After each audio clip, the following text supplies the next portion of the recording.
Halo semuanya, kita ngopi yuk. Yuk ngopi. Ngobrol pinter bareng Lisa dan Leo.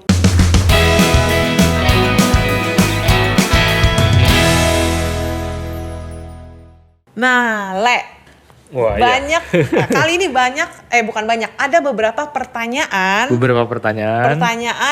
Pertanyaannya adalah dari agent asuransi. Karena sebelum-sebelumnya kita banyak bahas tentang permasalahan asuransi, seputar asuransi lah.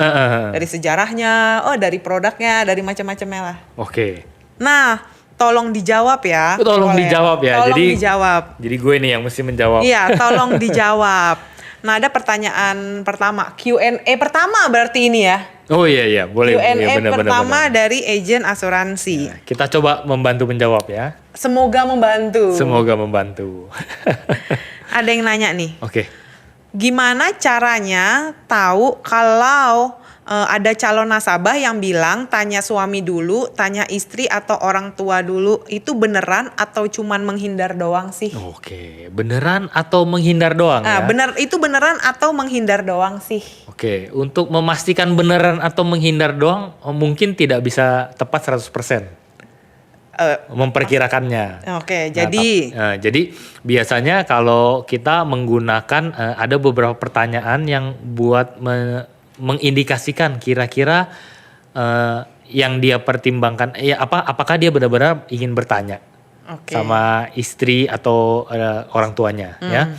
Jadi biasanya pertanyaan pertama kalau gue biasanya bilang, bro, seandainya nih nanti di rumah pulang tanya istri bilang, oh iya asuransi bagus, ambil.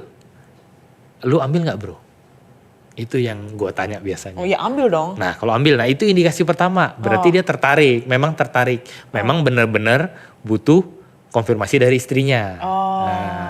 Tapi buat memperkuat biasanya kita tanya lagi. Apa tuh? Bro, kalau seandainya nih responnya bukan oke bagus ambil. Tapi responnya dia terserah lu.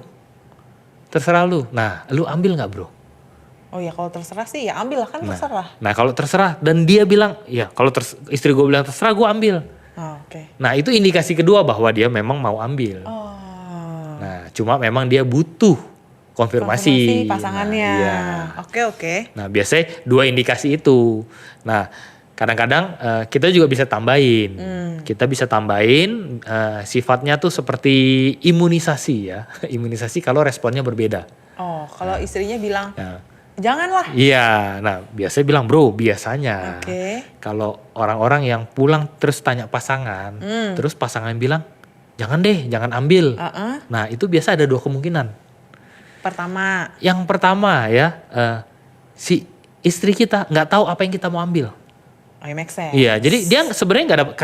Kalau sekarang kan si calon nasabah, si bro ini kan ketemu sama kita udah jelasin. Ngerti ya? Iya, asuransi itu apa, pentingnya buat apa. Nah, si istri yang di rumah kan nggak dapet informasi selengkap si suami. Jadi ada kemungkinan karena informasinya tidak lengkap, tidak mengerti. Ya, tentunya seorang agent kan menceritakan sebuah program kan ada trainingnya. Iya, make sense. Iya, dengan training si calon nasabah mengerti. Begitu si suami mendapat informasi cerita ke istri belum tentu bisa cerita sebaik si agent. Suaminya tidak di training soalnya. Iya. Jadi ada kemungkinan si istrinya berpikir kayaknya nggak berguna deh, kayaknya pengeluaran deh. Nggak deh, nggak ngambil. Itu yang pertama. Ya, respon yang kedua mungkin bilang tidak karena apa? Karena si istri nggak yakin sama si suami. Nggak yakin kalau si suami bisa mengalokasikan dana dan membayar premi secara rutin untuk program ini.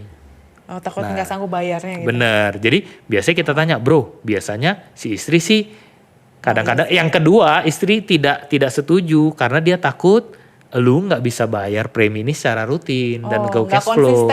Iya benar, make sense. Nah kalau gue tanya lu, kira-kira dengan premi sekian ganggu cash flow nggak? Lu bisa bayar rutin nggak? Kalau misalnya di jobnya bisa, berarti itu indikasi ketiga. Ya, tapi dengan 3 indikasi itu kalau sampai si istri jawabnya enggak, nah mungkin juga itu yang pertama tadi, di mana si istri nggak dapat informasi yang tepat. Nah, jadi kalau diusulkan ya, jadi kalau kita biasa usulin, nanti lu cerita kalau responnya enggak, boleh nggak kasih waktu kita sebagai agent datang buat ketemu suami dan istri. Jelasin ke istrinya supaya ke karena istri. istrinya oke, selama suaminya mampu bayar konsisten dan ngerti bahwa ini penting gitu. Kalau memang semua keputusan di tangan suami, istrinya terserah mah udah tinggal ambil aja. Tapi kalau sampai istri jawab tidak, ada baiknya kita minta kesempatan buat bertemu nih. Oh, berarti itu suami dan indikasinya istri. ya. Bener nggak sih misalnya nanya istri dulu atau nanya suami dulu itu alasan menghindar doang atau beneran? Nah, bisa jadi beneran tergantung jawabannya tadi ya. Iya, betul. Jadi kurang lebih seperti itu ya. Semoga boleh membantu ya dan berarti bisa kalau digunakan. si istrinya bilang ya nggak masalah, kalau dia jawab terserah tetap diambil. Terus kalau misalnya suaminya bisa konsisten, si istri ternyata mendukung, apalagi setelah tahu dari versi agentnya bahwa ini bermanfaat, akan lebih baik, ya. Istrinya bilang oke, berarti beneran dia memang butuh support pasangannya, orang tua atau suami. Ya kalau istri sih izin suami itu normal lah ya. Si suami juga nanya butuh dukungan si istri. Karena tentunya biasanya suami mengambil program asuransi karena dia sayang keluarga kan, karena demi keluarga. Dan sebagai pasangan juga mesti tahu sih apa yang dimanfaat, apa yang diambil gitu kan. Itu karena penting. Gunanya ya buat ke situ-situ lagi. Betul. Oke, beneran atau enggak itu berarti tergantung jawabannya. Tergantung ya. Jadi kita bisa mengolah lagi. Ada lagi nih. Kalau misalnya ada agent yang nanya, gimana kalau ada calon nasabahnya yang bilang, enggak ada duit. Nggak ada duit ya. Nah nggak tahu nih, nggak ada duit itu apa? Nggak ada duit. Oke, berarti biasanya ya kalau seorang agent ya mempresentasikan sebuah program asuransi ke seseorang, kemudian seorang bilang, oh nggak ada duit. Nah nggak ada duit ini bisa ada dua alasan. Apa itu? Alasan yang pertama ya dia memang menolak programnya. Oh, cara tergampang ya? Nggak ada duit. Iya, tapi dengan halus dia bilang nggak ada duit. Ya, iya sih. Ya walaupun itu jarang sih. Kebanyakan karena orang Indonesia orangnya baik-baik ya. Biasanya mereka jawab pikir-pikir dulu. Ya. Tapi kalau nggak ada duit dulu beli baju di Mangga 2 juga gitu sih. Nggak kemahalan, nggak ada duit, ntar nggak ada ongkos pulang. Alasannya kan ada gitu ya. Diturunin dikit jadi beli ya. Iya, diturunin dikit jadi beli, benar-benar. Alasan nggak ada duit make sense. Nah, jadi yang pertama memang dia merasa program ini tidak penting. Program ini tidak penting. Jadi kita sebagai agent mungkin perlu menerangkan dengan lebih baik lagi. Ya, mungkin dari cara kita menerangkan informasi yang kita berikan, ya kemungkinan besar masih belum membuat orang ini merasa bahwa asuransi itu penting. Oh, nggak ada duit itu artinya itu bukan prioritas gue gitu ya? Iya, bisa dibilang nggak ada duit itu bukan prioritas. Itu bukan prioritas karena begitu harga tiket ke Bali turun dari 2 juta jadi 1 juta. Healing langsung ya. Jilin-jilin. Iya, begitu handphone keluaran terbaru ya muncul, kita cicil ya. Oh ya, cicilan. Jadi, itu prioritas dong. Betul, sebenarnya nggak ada duit itu mungkin belum jadi prioritas. Itu tuh jawabannya. Karena kenapa tidak jadi prioritas? Mungkin dia merasa program yang diceritakan ya belum terlalu penting buat dia. Iya, healing lebih penting dong. Iya, jadi kesehatan mental.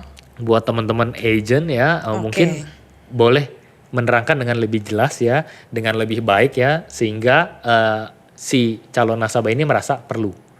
Nah, tapi kadang-kadang juga ada dia sudah merasa perlu, dia mau, tapi memang tidak ada duit. Oh ya susah dong. Ya case seperti itu kadang-kadang ada. Oh ya ini penting, bagus nggak? Bagus, penting nggak? Penting, berguna nggak? Berguna. Oh tapi iya sih, benar. Memang nggak ada spare uangnya. Beneran nggak? Literally memang gua nggak ada uangnya. Nah sebenarnya ada 2 solusi yang kita bisa lakukan. Kalau orang nggak ada duit? Ya kalau orang nggak ada duit ya. Yang pertama ya kita sebagai konsultannya ya kita bisa membantu dia mencari alokasi dana supaya bisa ambil program ini.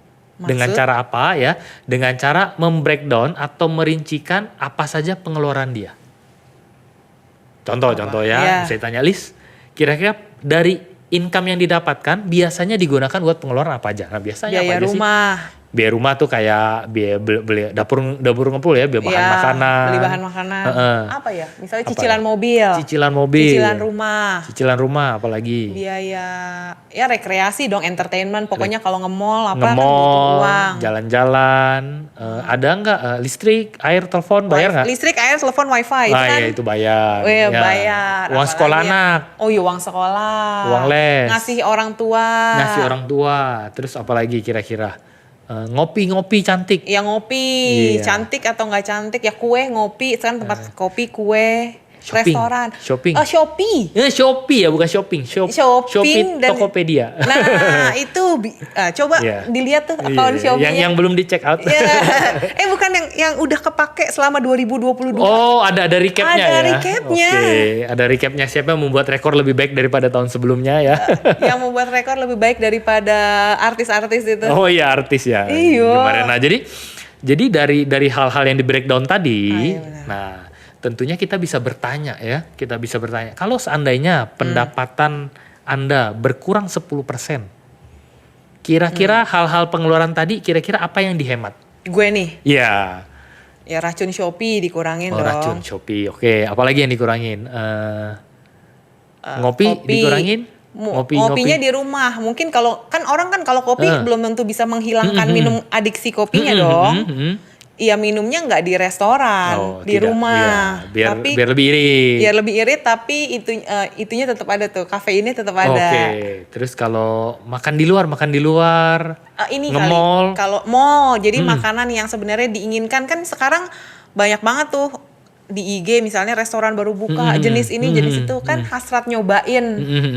Iya, jadi hasrat makan yang sebenarnya kuliner, makanan baru, tempat baru. Ya. Atau misalnya tadinya tiap minggu ke mall, jadi ke mall 2 minggu sekali ya. Weekend. Atau ada budget inilah, paling kan kalau misalnya akhir tahun atau tengah tahun liburan kan ada budget khusus tuh, yang ngurangin budget itulah. Tapi 10%, ya. Ya ke cover sih harusnya ya. Kalau ngilangin jajanan, beli online sih. Iya. Itu bisa banget ya. Jadi jadi di situ kita sebagai konsultan insurance kita bisa bantu nasabah buat membreakdown kalau benar-benar dia merasa penting tapi nggak ada alokasi dananya. Nah, justru dari 10% yang kita berandai-andai tadi turun penghasilan 10%. Nah, 10% itu dana yang bisa dialokasikan ke asuransi yang menurut dia penting tadi. Jadi kita bisa bantu ya. Contohnya misalnya ya balik lagi tadi, kalau dia kerja selalu makan di luar. Nah, dia mulai bawa makanan dari rumah. Dengan begitu cukup irit. Cukup irit, tinggal dikumpulkan uangnya bisa buat membayar premi asuransi. Ya. Nah, atau jadi itu bisa jadi solusi. Bisa bantu solusi buat si calon nasabah kita untuk dapat budget buat mengambil asuransi. Ubah prioritasnya aja berarti dong. Iya, jadi ternyata banyak loh pengeluaran yang bisa di nomor 2-kan. Atau bisa dikurangi. Betul. Nah, kalau sampai ternyata kita sudah breakdown nih, ternyata benar-benar mepet semua, isinya uang sekolah anak yang nggak mungkin uang susu anak, ngasih orang tua kan nggak mungkin, itu semua nggak ada lagi nih, tidak bersenang-senang ya. Gimana? Nah, solusi terakhir ya mungkin kita kalau penghasilannya tidak memang kurang, kita bisa ajak calon nasabah kita untuk dapat tambahan penghasilan dengan mengajak bergabung ya di bisnis asuransi bersama kita ya. Jadi bisa menjadi income tambahan ya buat mereka. Dan cari komisinya sesuai premi yang dikejar ya, itu juga bisa juga sih sesuai preminya aja ya. Ya, jadi bisa diajak seperti itu ya, dan bisa. Dan zaman sekarang itu banyak orang-orang di luar sana yang mau mencari penghasilan tambahan.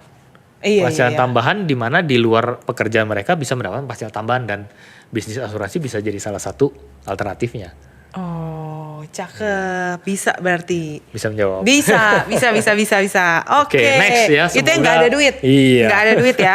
Nah, sekarang mau nanya nih, asuransi untungnya dari mana? Orang bayarnya sedikit, tapi kalau bayarin klaim lulu rugi dong. Nah, oke. Asuransi untungnya dari mana ya? Iya, kok bayar klaim dong. ya? Rugi ya. Iya juga sih. Preminya berapa? Bayar klaimnya lebih gede. Masuk rumah sakit sekarang gede. Rugi dong asuransi. Oke, sebenarnya kita udah pernah bahas tuh itu ya. Jadi Di sebelumnya ya, kenapa asuransi bisa bayar klaim begitu besar? Wah, gua lupa loh. Oh ya, Apa jadi tuh? ini buat teman-teman yang bergerak di insurance atau buat calon Agent. nasabah di luar sana Oh, iya, ya. iya. Oke. Asuransi itu ada menggunakan sistem namanya probabilita. Apa tuh? Probabilita itu apa ya bahasa Indonesianya ya? Probabilitas itu bahasa Indonesia. Probabilita bahasa Indonesia ya. Jadi di mana semua nasabah yang masuk nih ambil asuransi, Iya. bayar premi, tidak secara bersamaan semuanya sakit atau klaim dalam waktu yang bersamaan. Oh, kemungkinan. Iya, pakai kemungkinan ya. Dari 100 tidak 100-100-nya Sakit ngeklaim dalam bareng-bareng. waktu bersamaan, entah sakit, entah meninggal ya, entah sakit kritis ya. Jadi dan itu kan ada hitungannya ya. Tentunya ya dari 100 orang yang masuk mungkin yang klaim 1-2 orang, 3 orang ya dan sangat jarang bersamaan. Oh. Nah, jadi Dan dia udah tahu yang kemungkinan bersama itu berapa banyak gitu ya? Iya, dan itu ada hitungannya.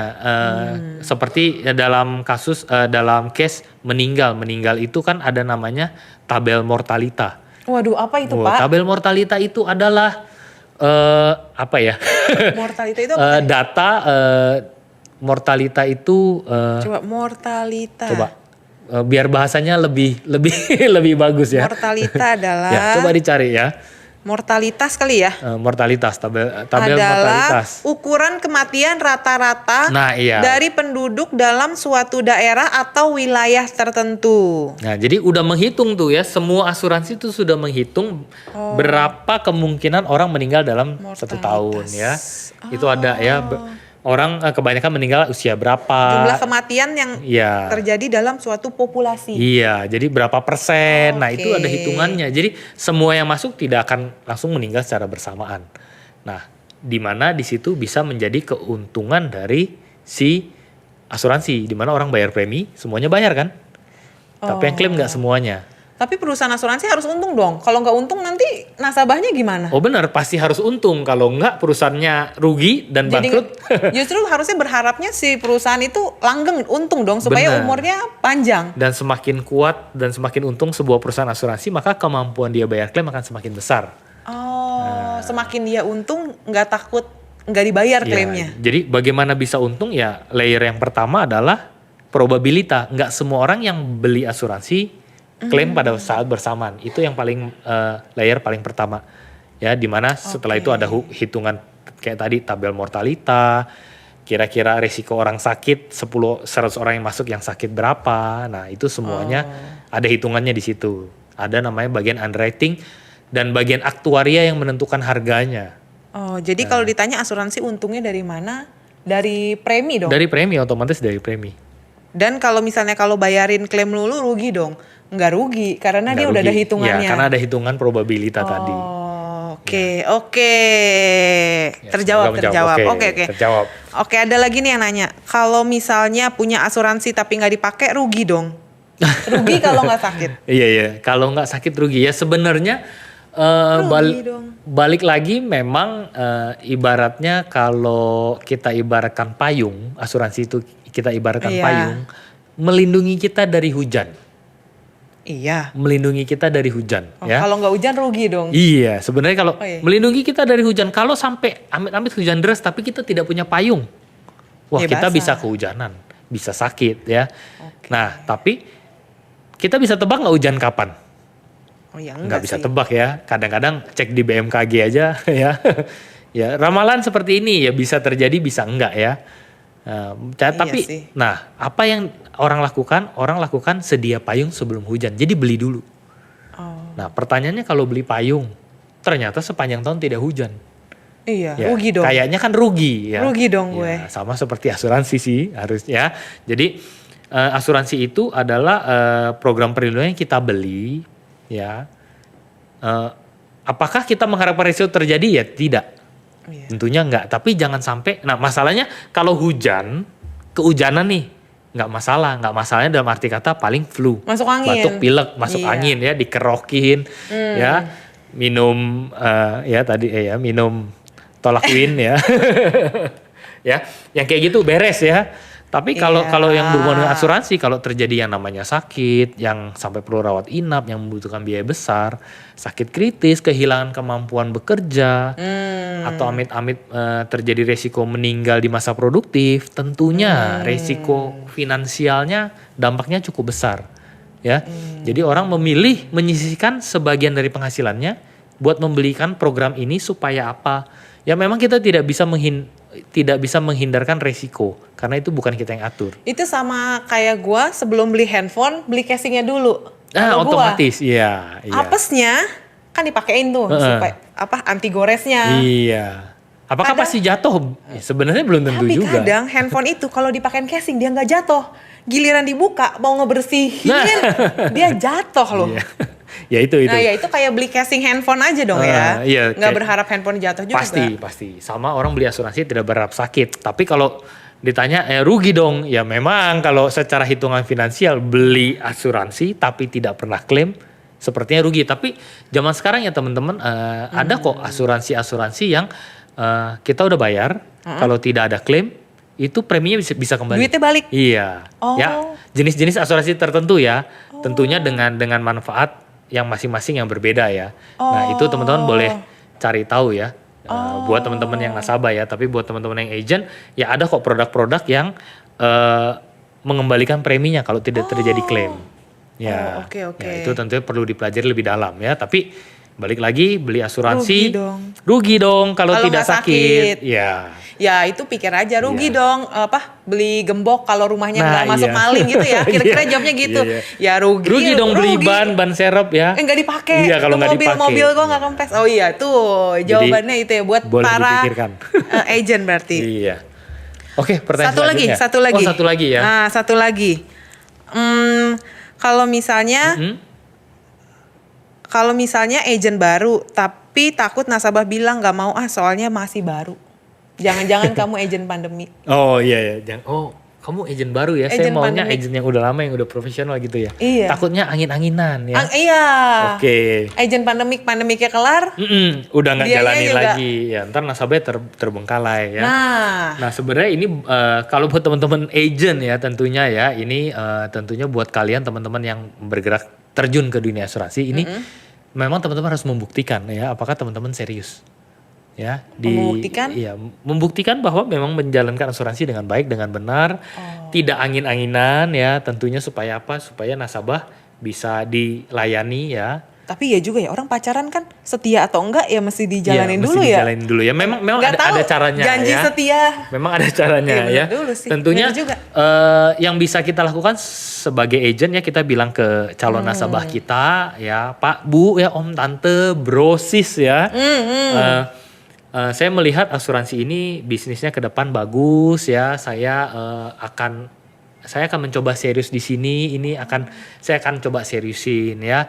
Tentunya saya berharap bisa mendapatkan kepercayaan dari Om, Tante. Janji setia. Iya, dari Pak Bro ya. Tentunya itu harus dibuktikan. Dibuktinya dengan apa ya? Dengan ke depannya. Bener nggak? Ya. Agent pandemik doang gitu ya. Tentunya.